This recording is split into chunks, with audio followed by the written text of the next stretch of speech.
Jane Eyre by Charlotte Brontë. Chapter 1. There was no possibility of taking a walk that day. We had been wandering, indeed, in the leafless shrubbery an hour in the morning, but since dinner, Mrs. Reed, when there was no company, dined early. The cold winter wind had brought with it clouds so sombre, and a rain so penetrating, that further outdoor exercise was now out of the question. I was glad of it. I never liked long walks, especially on chilly afternoons. Dreadful to me was the coming home in the raw twilight, with nipped fingers and toes, and a heart saddened by the chidings of Bessie, the nurse, and humbled by the consciousness of my physical inferiority to Eliza, John, and Georgiana Reed. The said Eliza, John, and Georgiana were now clustered round their mamma in the drawing-room. She lay reclined on a sofa by the fireside, and with her darlings about her, for the time neither quarrelling nor crying, looked perfectly happy. Me, she had dispensed from joining the group, saying she regretted to be under the necessity of keeping me at a distance, but that until she had heard from Bessie, and could discover by her own observation that I was endeavouring in good earnest to acquire a more sociable and childlike disposition, a more attractive and sprightly manner, something lighter, franker, more natural, as it were, she really must exclude me from privileges intended only for contented, happy little children. "What does Bessie say I have done?" I asked. "Jane, I don't like cavillers or questioners. Besides, there is something truly forbidding in a child taking up her elders in that manner. Be seated somewhere, and until you can speak pleasantly, remain silent." A small breakfast room adjoined the drawing room. I slipped in there. It contained a bookcase. I soon possessed myself of a volume, taking care that it should be one stored with pictures. I mounted into the window seat, gathering up my feet. I sat cross-legged like a Turk, and, having drawn the red marine curtain nearly close, I was shrined in double retirement. Folds of scarlet drapery shut in my view to the right hand. To the left were the clear panes of glass, protecting but not separating me from the drear November day. At intervals, while turning over the leaves of my book, I studied the aspect of that winter afternoon. Afar, it offered a pale blank of mist and cloud, near a scene of wet lawn and storm-beat shrub, with ceaseless rain sweeping away wildly before a long and lamentable blast. I returned to my book, Bewick's History of British Birds.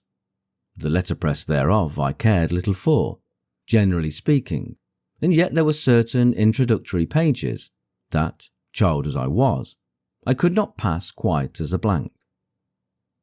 They were those which treat of the haunts of seafowl, of the solitary rocks and promontories, by them only inhabited, of the coast of Norway, studded with isles from its southern extremity, the Linderness or Naze or the North Cape, where the Northern Ocean in vast whirls boils round the naked melancholy isles of farthest Thule, and the Atlantic surge pours in among the stormy Hebrides. Nor could I pass unnoticed the suggestion of the bleak shores of Lapland, Siberia, Spitzbergen, Nova Zembla, Iceland, Greenland, with the vast sweep of the Arctic zone and those forlorn regions of dreary space, that reservoir of frost and snow, where firm fields of ice, the accumulation of centuries of winters, gazed in alpine heights, above heights, surround the pole, and concentra the multiplied rigours of extreme cold. Of these deft white realms I formed an idea of my own, shadowy, like all the half-comprehended notions that float dim through children's brains, but strangely impressive. The words in these introductory pages connected themselves with the succeeding vignettes and gave significance to the rock standing up alone in a sea of billow and spray, to the broken boat stranded on a desolate coast, to the cold and ghastly moon glancing through bars of cloud at a wreck just sinking. I cannot tell what sentiment haunted the quite solitary churchyard, with its inscribed headstone, its gate, its 2 trees, its low horizon, girdled by a broken wall, and its newly risen crescent, attesting the hour of eventide. The 2 ships, becalmed on a torpid sea, I believed to be marine phantoms. The fiend, pinning down the thief's pack behind him, I passed over quickly. It was an object of terror. So was the black horned thing, seated aloof on a rock, surveying a distant crowd, surrounding a gallows. Each picture told a story, mysterious, often to my undeveloped understanding and imperfect feelings, yet ever profoundly interesting. As interesting as the tales Bessie sometimes narrated on winter evenings, when she chanced to be in good humour, and when, having brought her ironing table to the nursery hearth, she allowed us to sit about it, and while she got up Mrs. Raid's lace frills and crimped her nightcap borders, fed our eager attention with passages of love and adventure taken from old fairy tales and other ballads, or, as at a later period I discovered, from the pages of Pamela and Henry, Earl of Morland. With Buick on my knee, I was then happy at least in my way. I feared nothing but interruption, and that came too soon. The breakfast room door opened. "Bo, Madam Moat," cried the voice of John Reed. Then he paused. He found the room apparently empty. "Where the dickens is she?" he continued. "Lizzie, Georgie," calling to his sisters, "Joan is not here.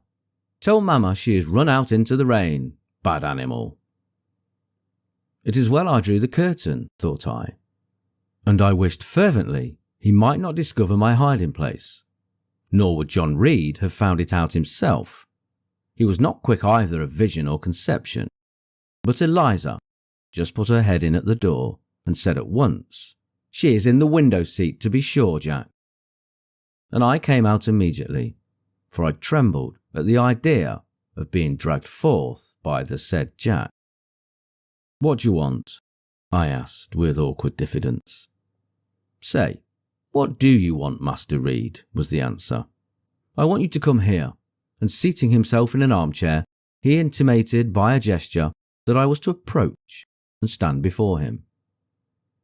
John Reed was a schoolboy of 14 years old, 4 years older than I, for I was but 10, large and stout for his age, with a dingy and unwholesome skin, thick lineaments in a spacious visage, heavy limbs and large extremities. He gorged himself habitually at table, which made him bilious and gave him a dim and bleared eye and flabby cheeks. He ought now to have been at school, but his mamma had taken him home for a month or 2 on account of his delicate health. Mr. Miles, the master, affirmed that he would do very well if he had fewer cakes and sweetmeats sent him from home, but the mother's heart turned from an opinion so harsh, and inclined rather to the more refined idea that John's sallowness was owing to over-application and perhaps to pining after home. John had not much affection for his mother and sisters, and an antipathy to me. He bullied and punished me, not 2 or 3 times in the week, nor once or twice in the day, but continually. Every nerve I had feared him, and every morsel of flesh in my bones shrank when he came near. There were moments when I was bewildered by the terror he inspired, because I had no appeal whatever against either his menaces or his inflictions. The servants did not like to offend their young master by taking my part against him, and Mrs. Reed was blind and deaf on the subject. She never saw him strike or heard him abuse me, though he did both now, and then in her very presence, more frequently, however, behind her back. Habitually obedient to John, I came up to his chair. He spent some 3 minutes in thrusting out his tongue at me as far as he could without damaging the roots. I knew he would soon strike, and while dreading the blow, I mused on the disgusting and ugly appearance of him who would presently deal with it.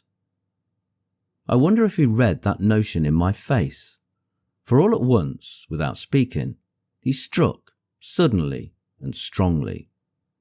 I tottered, and on regaining my equilibrium, retired back a step or two from his chair.